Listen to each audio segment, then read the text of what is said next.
স্বাগত ডিবিসি সংবাদে। আপনাদের সাথে আছি আমি শোভন শাহমিদিশা। উন্নত চিকিৎসার জন্য জানুয়ারি মাসের প্রথমার্ধে লন্ডন যাচ্ছেন বিএনপি চেয়ারপারসন বেগম খালেদা জিয়া। ডিবিসি নিউজকে বিষয়টি নিশ্চিত করেছেন তার ব্যক্তিগত চিকিৎসক এবং দলের স্থায়ী কমিটির সদস্য ডাক্তার AZM জাহিদ হোসেন। তিনি জানান, পরিবারের সদস্য সহ সফর সঙ্গী হবেন 16 জন। আরও জানান, দিনক্ষণ চূড়ান্ত না হলেও আগামী মাসের প্রথম দিকে একটি এয়ার অ্যাম্বুলেন্সে বেগম খালেদা জিয়াকে লন্ডন নেওয়া হবে। চিকিৎসার পাশাপাশি ছেলে এবং বিএনপির ভারপ্রাপ্ত চেয়ারম্যান তারেক রহমানের সঙ্গে দেশের বর্তমান পরিস্থিতি এবং দলীয় সাংগঠনিক বিষয়ে আলোচনা হবারও কথা রয়েছে। এর আগে এ মাসের শুরুতে খালেদা জিয়ার লন্ডন যাওয়ার কথা থাকলেও শারীরিক জটিলতার কারণে তা পিছিয়ে যায়।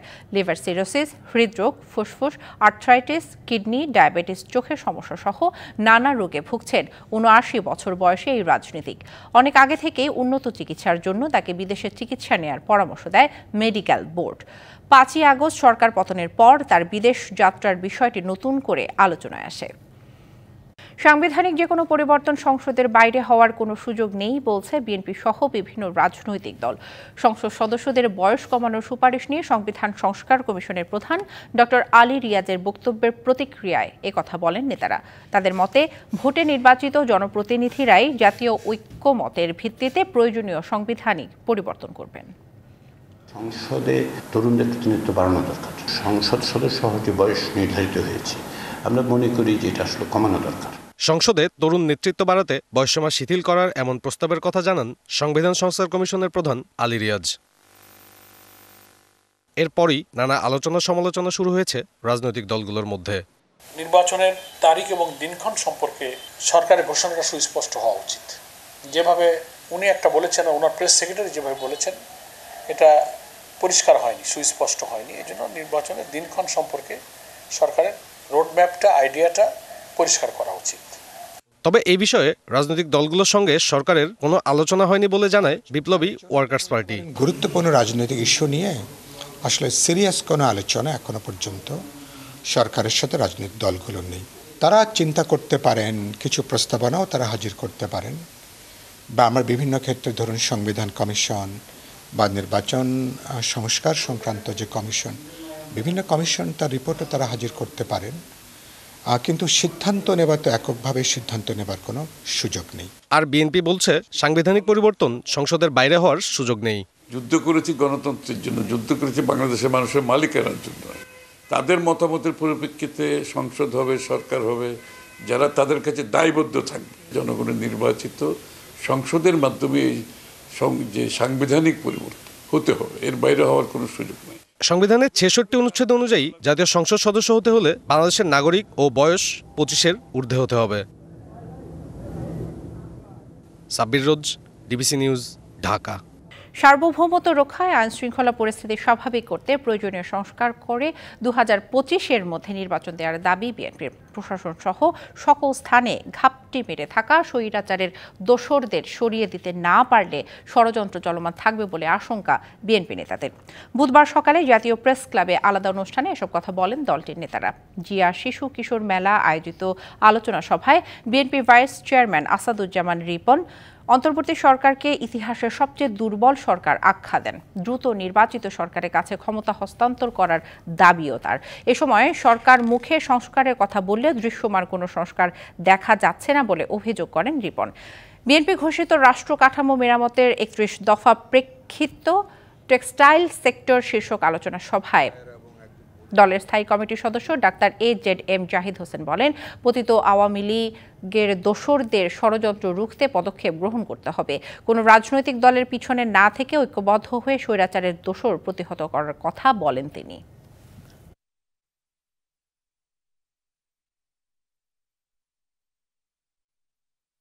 এই সরকার কতটুকু সংস্কার করতে চায় সেটা তো আমরা জানি না, কিন্তু সংস্কারের নামে তারা যদি বছরের পর বছর যদি তারা ক্ষমতা আঁকড়ে থাকতে চান, এটা বাংলাদেশের মানুষ গ্রহণ করবেন না।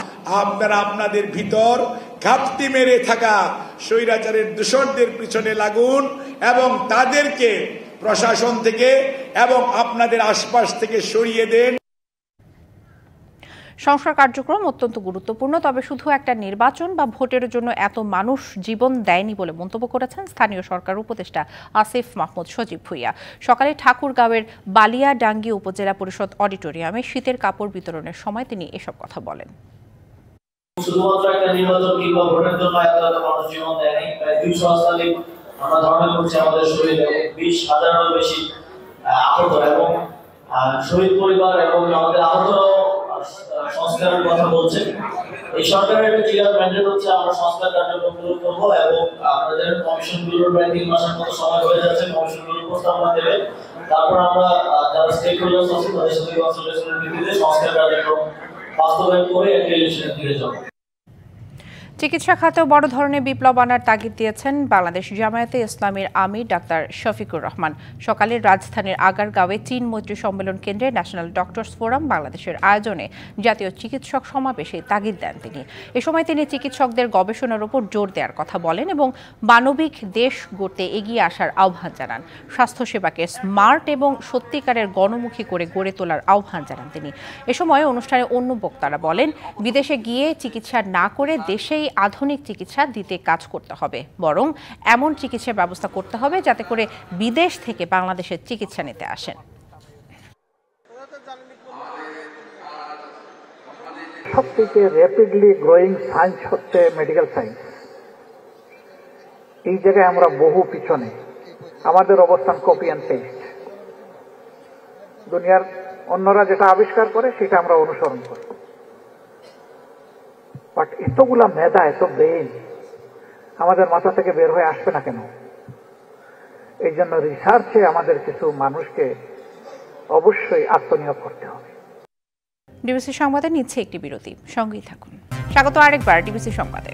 উপসচিব পদে পদোন্নতিতে প্রশাসন ক্যাডারের কোটা কমাতে জনপ্রশাসন সংস্কার কমিশনের নেওয়া সিদ্ধান্তের প্রতিবাদে সভা করছেন বিসিএস ক্যাডারের অবসরপ্রাপ্ত এবং কর্মরত কর্মকর্তারা। এ সময় জনপ্রশাসন সংস্কার কমিশনের চেয়ারম্যান আব্দুল মুঈদ চৌধুরীকে পদত্যাগের আহ্বান জানানো হয়।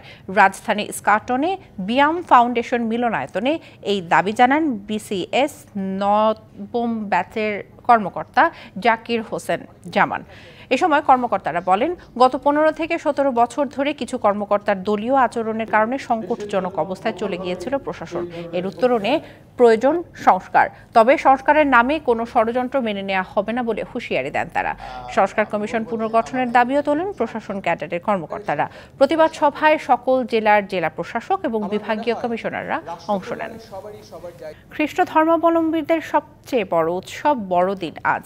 হানাহানি বন্ধ করে শান্তির বার্তা নিয়ে প্রার্থনা ছিল গির্জায় গির্জায়।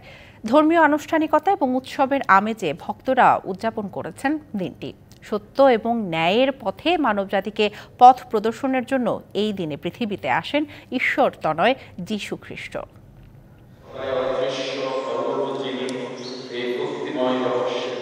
মানব মনে করুণা, ন্যায় ও কল্যাণের আলোকশিখা প্রজ্বলিত করতে 2024 বছর আগে এই দিনে কুমারী মেরির কোল আলো করে পৃথিবীতে আসেন যীশু খ্রিস্ট।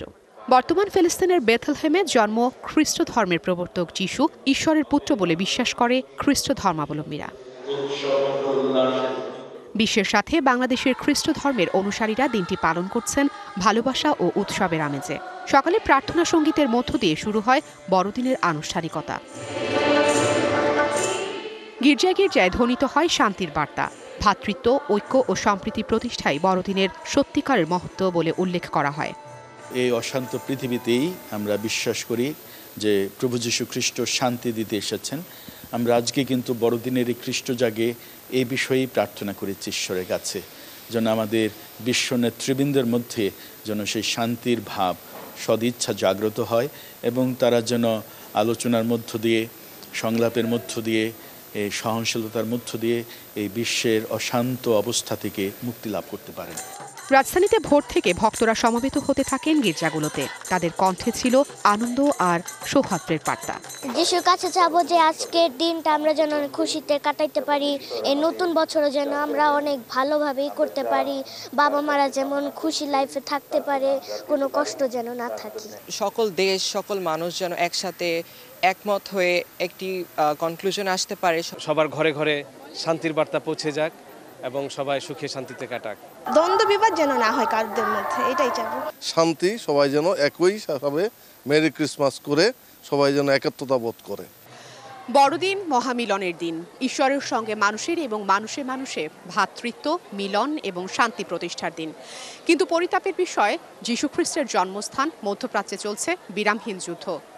তবে আজকের এই বিশেষ দিনে বিশ্বর ধ্বংস সব থামিয়ে দিয়ে শান্তি, ক্ষমা, মানবতা আর ভালোবাসা প্রতিষ্ঠার প্রার্থনায় মিলিত হয়েছে তার ভক্তরা। আফরিন আনোয়ার, ডিবিসি নিউজ, হলি রোজারি চার্চ, তেজগাঁ, ঢাকা। বৈষম্য এবং দুর্নীতিমুক্ত করে বাংলাদেশকে ন্যায়ভিত্তিক রাষ্ট্রে পরিণত করতে সাম্প্রদায়িক সম্প্রীতির বন্ধনকে মজবুত করার উপর জোর দিয়েছেন রাষ্ট্রপতি মোহাম্মদ শাহাবুদ্দিন। বঙ্গভবনে খ্রিস্ট ধর্মাবলম্বীদের সাথে বড়দিনের শুভেচ্ছা বিনিময় অনুষ্ঠানে এসব কথা বলেন তিনি। বাংলাদেশ এবং জনগণের কল্যাণে ধর্ম, বর্ণ নির্বিশেষে সবাইকে ঐক্যবদ্ধ হওয়ারও আহ্বান জানান রাষ্ট্রপ্রধান। বড়দিন উপলক্ষে বঙ্গভবনে খ্রিস্ট ধর্মাবলম্বীদের সাথে শুভেচ্ছা বিনিময় করেন রাষ্ট্রপতি মোহাম্মদ শাহাবুদ্দিন। বিভিন্ন দেশের রাষ্ট্রদূত ও হাইকমিশনার এবং আন্তর্জাতিক সংস্থার প্রতিনিধি সহ বিশিষ্ট ব্যক্তিরাও যোগ দেন শুভেচ্ছা বিনিময় অনুষ্ঠানে। খ্রিস্ট ধর্মাবলম্বীদের শুভেচ্ছা জানিয়ে রাষ্ট্রপতি জোর দেন ন্যায়ভিত্তিক রাষ্ট্রের জন্যই সাম্প্রদায়িক সম্প্রীতির বন্ধনকে আরও মজবুত করার উপর। বর্তমান বিশ্ব প্রেক্ষাপটে বিভিন্ন জাতিগোষ্ঠীর মধ্যে সম্প্রীতি ও ঐক্য স্থাপন সহ যুদ্ধ বিগ্রহপূর্ণ বিশ্বে শান্তি প্রতিষ্ঠায় যীশু খ্রিস্টের শিক্ষা ও আদর্শ ফলপ্রসূ অবদান রাখতে পারে বলে আমি মনে করি। এর আগে অতিথিদের নিয়ে বড়দিনের একটি কেক কাটেন রাষ্ট্রপতি। Farhana Juthi, DBC news, Dhaka. দেশে দেশে চলছে বড়দিনের উৎসব, তবে জাঁকজমক আয়োজন নেই যিশুর জন্মস্থান বেথলেহেমে। অনাড়ম্বর অনুষ্ঠান ছিল অধিকৃত পশ্চিম তীরের চার্চ অব দ্য নেটিভিটিতে।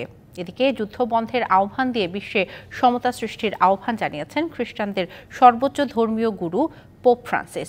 আর বিশ্ববাসীর মধ্যে ঐক্যের বার্তা দিয়েছেন মার্কিন প্রেসিডেন্ট জো বাইডেন। বড়দিনে গির্জায় গির্জায় বিশেষ আয়োজন। ভোরের আলো ফোটার আগেই আনুষ্ঠানিকতা শুরু হয় যিশুর জন্মস্থান বেথলেহেমে। রীতি অনুযায়ী নেটিভিটি চার্চে ল্যাটিন ধর্মগুরুর নেতৃত্বে চলে বিশেষ প্রার্থনা। গাজায় যুদ্ধের কারণে এবার জাঁকজমক আয়োজন নেই বেথলেহেমে। উৎসব নয়, এবার শুধু চলে ধর্মীয় আচার অনুষ্ঠান। তবে ভ্যাটিকান প্রাঙ্গণে বড়দিনের আয়োজন ছিল সেন্ট পিটার্স ব্যাসিলিকায়। এ সময় বিশ্ববাসীদের উদ্দেশ্যে খ্রিস্টানদের সর্বোচ্চ ধর্মীয় গুরু পোপ ফ্রান্সিস বলেন, যিশুর জন্মের গল্প প্রত্যেক মানুষের মধ্যে সম্প্রীতি ও মমতা ছড়াবে। যিশুর জন্মদিন আমাদের শেখায় আদর্শ ও নৈতিকতা। বড়দিনের উদ্দেশ্যকে লক্ষ্য রেখে বিশ্বের নারী ও পুরুষ সকলেই সমত্ব ন্যায় বিচার প্রতিষ্ঠিত করবে। যুদ্ধ ও দরিদ্র দেশগুলোর মধ্যে নতুন বছরটি যেন শান্তি বয়ে আনবে, এই প্রার্থনা কামনা করছি। এছাড়া ৫ বছর পর ক্রিসমাস প্রার্থনার আয়োজন চলে প্যারিসের নটরডেম ক্যাথেড্রালে। চীনের বেইজিংয়ে চার্চ অফ দি সেভিয়ারে জড়ো হন শত শত ক্যাথলিক অনুসারীরা। নারী পুরুষ নির্বিশেষে যোগ দিয়েছিলেন প্রথম প্রহরের প্রার্থনায়। বড়দিনের আনন্দ উদযাপন করতে বাদ যায়নি যুদ্ধবিধ্বস্ত ইউক্রেন। বিজয় ও শান্তি কামনার আশায় রাজধানী কিয়েভের সেন্ট মাইকেল ক্যাথেড্রালে এসেছিলেন স্থানীয়রা। আমি একজন সৈনিক এবং বড়দিনকে ঘিরে অন্যদের মতো আমারও একই চিন্তাভাবনা আছে। আমি আশাবাদী বড়দিন আগামীতে আমাদের দেশের জন্য শান্তি ও জয় নিয়ে আসবে। এদিকে রাত পোহালে যুক্তরাষ্ট্র জুড়ে উদযাপিত হবে ক্রিসমাস। এরই মধ্যে এদিন উপলক্ষে বিশ্ববাসীর মধ্যে ঐক্যের বার্তা দিয়েছেন মার্কিন প্রেসিডেন্ট জো বাইডেন। এছাড়া ভারতের রাজধানী দিল্লি সহ বিভিন্ন রাজ্যের শহরে নিয়মনীতি মেনে পালিত হচ্ছে বড়দিন। ভিড় বাড়ছে অনুসারীদের। Hasna Akter, DBC news desk. Meril petroleum জেলির সৌজন্যে এবার জানাবো শীতের গল্প। ঘন কুয়াশায় আচ্ছন্ন হয়ে আছে জনপদ। উত্তরের হিমেল হাওয়ায় পঞ্চগড় এবং চুয়াডাঙ্গায় বেড়েছে শীতের তীব্রতা। ভোর ৬টায় পঞ্চগড়ের সর্বনিম্ন তাপমাত্রা রেকর্ড করা হয়েছে ৯.৩ ডিগ্রি সেলসিয়াস। বিকেল হতেই জেলায় অনুভূত হচ্ছে শীতের তীব্রতা। এদিকে চুয়াডাঙ্গায় সকাল ৬টায় ১৪.৫ ডিগ্রি সেলসিয়াস তাপমাত্রা রেকর্ড করা হয়েছে। শীত উপেক্ষা করেই কাজের সন্ধানে বেরিয়েছে শ্রমজীবী এবং দিনমজুররা। চুয়াডাঙ্গা সদর হাসপাতালেও বেড়েছে শীতজনিত ডায়রিয়া এবং নিউমোনিয়া রোগী। এদিকে রংপুর, রাজশাহী, ময়মনসিংহ, সিলেট, খুলনা বিভাগে জানুয়ারির প্রথম সপ্তাহে মৃদু শৈত্যপ্রবাহের পূর্বাভাস দিয়েছে আবহাওয়া অফিস।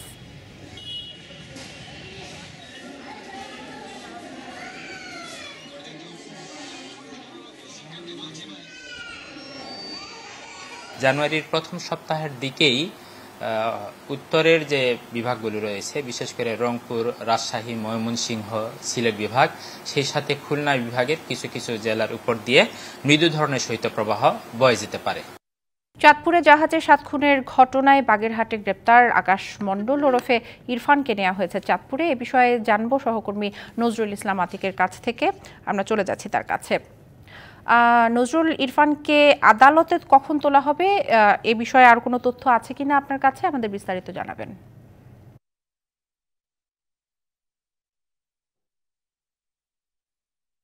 ঈশা, প্রথমে যে প্রশ্নটি আপনি করলেন যে আদালতে কখন তোলা হবে, সেটি হচ্ছে মূলত আমরা ধারণা করছি আর কিছুক্ষণের মধ্যেই কিন্তু তাকে আদালতে তোলা হবে। এই গত 5 মিনিট আগেই কিন্তু ইরফানকে কুমিল্লা 11 র্যাবের কাছ থেকে কিন্তু আমাদের চাঁদপুর যে নৌ অঞ্চলের পুলিশ সুপার কার্যালয়, সেখানে কিন্তু তাকে আনা হয়েছে এবং এখন কিন্তু তাকে নৌ পুলিশের কাছে হস্তান্তর করা হচ্ছে। আপনি দেখতে পাচ্ছেন নিশ্চয়ই যে আমার পিছনে কিন্তু নৌ পুলিশ কার্যালয়। এখানে কিন্তু আমরা সংবাদকর্মীরা দুপুর থেকেই উপস্থিত। দুপুর 2টা নাগাদ আসার কথা থাকলেও কিন্তু এই কিছুক্ষণ আগেই কিন্তু তাকে নিয়ে আসা হয়েছে এবং তাকে এখন নৌ পুলিশের কাছে হস্তান্তর করা হবে। নৌ পুলিশ এখন তাকে হয়তোবা জিজ্ঞাসাবাদ করবে, আরো তদন্ত কিছু করার চেষ্টা করবে, তারপরেই কিন্তু তাকে আদালতে উঠানোর কথা রয়েছে। আমরা এখন পর্যন্ত যতটুকু জানতে পেরেছি তাকে আদালতে 7 থেকে 10 দিনের রিমান্ড চাওয়া হবে এবং সেক্ষেত্রে আদালত যেই সিদ্ধান্ত দেবে সেই সিদ্ধান্ত অনুযায়ী পরবর্তী তদন্ত কার্যক্রম করা হবে। মূলত আপনি অবশ্যই অবগত আছেন যে তাকে কিন্তু বাগেরহাট জেলা থেকে আটক করা হয়। সেখান থেকে র্যাব 11-র একটি দল কিন্তু তাকে আটক করে কুমিল্লায় দুপুরে বিষয়টি নিশ্চিত করে একটি প্রেস ব্রিফিং করে। সেখানে জানানো হয় যে এই যে নৃশংস হত্যাকাণ্ড হয়েছে যে চাঁদপুরের মাঝেরচর এলাকার কার্গো জাহাজে, সেই যে হত্যাকাণ্ডের পিছনে কিন্তু এই ইরফান ঘুমের ওষুধ খাইয়ে যারা ছিল শ্রমিক এবং মাস্টার সহ যারা ছিল সবাইকে ঘুমের ওষুধ খাইয়ে চাইনিজ কুড়াল ব্যবহার করে কিন্তু তাদেরকে হত্যা করে এবং তারপর সেখান থেকে একটি ট্রলার যোগে কিন্তু পালিয়ে যায়। এখন পর্যন্ত আমার কাছে এই ছিল তথ্য। হয়তো পরবর্তীতে আমরা আরো কিছু আপনাকে জানানোর চেষ্টা করব। নিশ্চয়ই আপনার পরবর্তীতে বিস্তারিত তথ্য আপনার কাছ থেকে জেনে নেব আমরা। ধন্যবাদ আপনাকে। সংবাদ এই ছিল এখনকার মতো। ডিবিসি নিউজের সংবাদগুলো পড়তে ভিজিট করুন dbcnews.tv আর ভিজিট করুন ডিবিসি নিউজের ফেসবুক পেজ এবং ইউটিউব চ্যানেল। ডিবিসির সঙ্গে থাকুন।